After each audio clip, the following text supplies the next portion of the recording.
শেখ হাসিনাকে ডুবিয়েছেন 4 জন। ইন্ডিয়ান এক্সপ্রেসকে আওয়ামী লীগ নেতারা। আওয়ামী লীগ নেতাদের সঙ্গে যোগাযোগ করার চেষ্টা করেছে, অনেককে পেয়েছে, অনেককে পায়নি।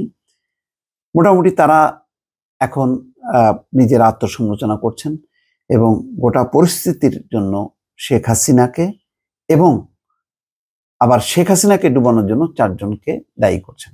তার মধ্যে প্রথমেই আছেন সজীব ওয়াজেদ জয়, শেখ হাসিনার পুত্র, আছেন সালমান এফ রহমান, আছেন ওবায়দুল কাদের, আছেন স্বরাষ্ট্রমন্ত্রী আসাদুজ্জামান খান কামাল। এই 4 জনকে দায়ী করা হচ্ছে। বলছেন যে তারা কোটা সংস্কার আন্দোলন যে কোন পর্যায়ে পৌঁছাচ্ছিল এটা তারা বুঝতে দেননি। প্রকৃত চিত্রটা, ভয়াবহতা, এটা যে সত্যি সত্যি ছাত্রদের একটা প্রাণের দাবিতে পরিণত হয়েছে, জনগণের সম্পৃক্ততা আছে, এই জিনিসটি তারা তুলে ধরেননি শেখ হাসিনার সামনে এবং শেখ হাসিনাকে ভুল বুঝিয়েছেন। শেখ হাসিনাও মনে করছিলেন যে এটি হচ্ছে জামাত বিএনপির ষড়যন্ত্র, সুতরাং এই ষড়যন্ত্র মোকাবেলার জন্য তিনি শক্তি প্রয়োগের নীতিতে বিশ্বাস করছিলেন। কিন্তু এখানে এই যে রিপোর্টটি করা হয়েছে সেই রিপোর্টে বলা হচ্ছে যে দলের কেউ কেউ মনে করছিলেন যে না, জুলাই মাস থেকে যেই আন্দোলনটা হয়েছে এটা তাদের সঙ্গে বসা উচিত, আকারে ইঙ্গিতে তারা শেখ হাসিনার কাছে সেটি পৌঁছাচ্ছিলেন। কিন্তু শেখ হাসিনা সেই সমস্ত প্রস্তাবগুলো নাকচ করেছে। এখানে যে সমস্ত ব্যক্তি প্রায় 10-12 জনের সঙ্গে ইন্ডিয়ান এক্সপ্রেস কথা বলেছেন, তাদের অভিন্ন কথা, শেখ হাসিনা দল ও জনগণকে পরিত্যাগ করেছেন। অর্থাৎ শেখ হাসিনা এমন এক দলের প্রধান, সরকার প্রধান, যে তার নিজের দলকে এবং দেশের জনগণকে পরিত্যাগ করেছেন। তাদের মধ্যে আওয়ামী লীগের এক নেতা বলেন, আপা অর্থাৎ হাসিনা আমাদের ছেড়ে গেছেন।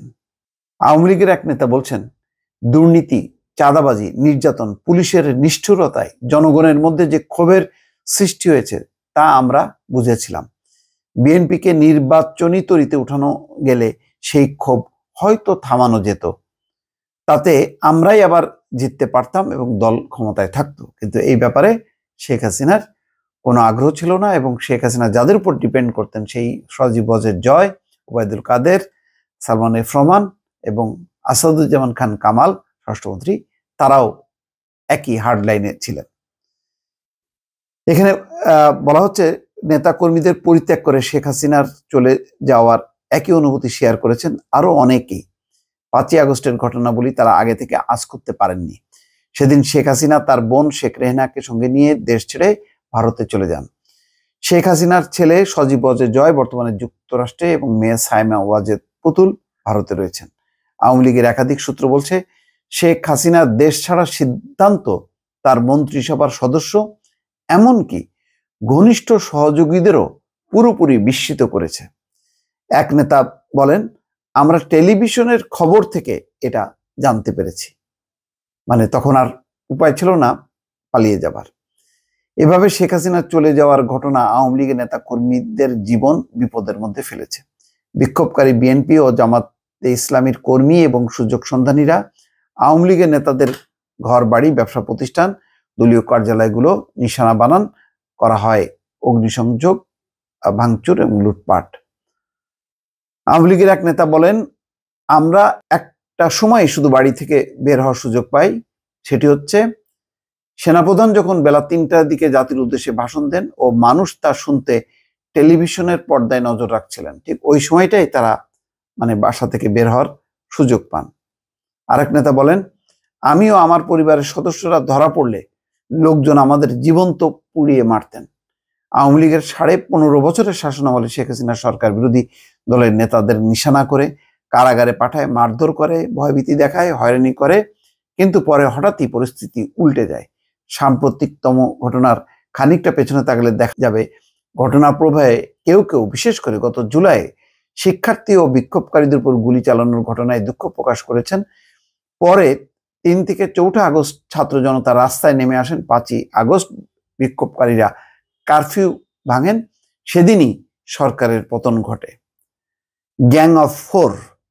আওয়ামী লীগ সরকারের পতনের জন্য আত্মগোপনে থাকা ওই নেতাদের একজন দলের অভ্যন্তরীণ একটি স্বার্থ গোষ্ঠীকে দায়ী করে বলেন, তিনি আমাদের কথা শোনেননি। এই গোষ্ঠীকে গ্যাং অফ 4 বলে অভিহিত করেন নেতাদের একজন। তিনি বলেন, গোষ্ঠীটি শেখ হাসিনাকে বাস্তব অবস্থা বুঝতে দেননি। এই 4 নেতা হলেন শেখ হাসিনার ছেলে সজীব ওয়াজেদ জয়, বেসামরিক শিল্প ও বিনিয়োগ উপদেষ্টা সালমান এফ রহমান, আওয়ামী লীগের সাধারণ সম্পাদক ওবায়দুল কাদের এবং সাবেক স্বরাষ্ট্রমন্ত্রী আসাদুজ্জামান খান কামাল। আওয়ামী লীগের ওই নেতা বলেন, 4 জনের এই দল তার পতনে নেতৃত্ব দিয়েছে। এই ব্যক্তিদের উপর তার ছিল অন্ধবিশ্বাস। তার যে সহজাত রাজনৈতিক প্রজ্ঞা ছিল তা তিনি তাদের কারণে হারিয়ে ফেলেন।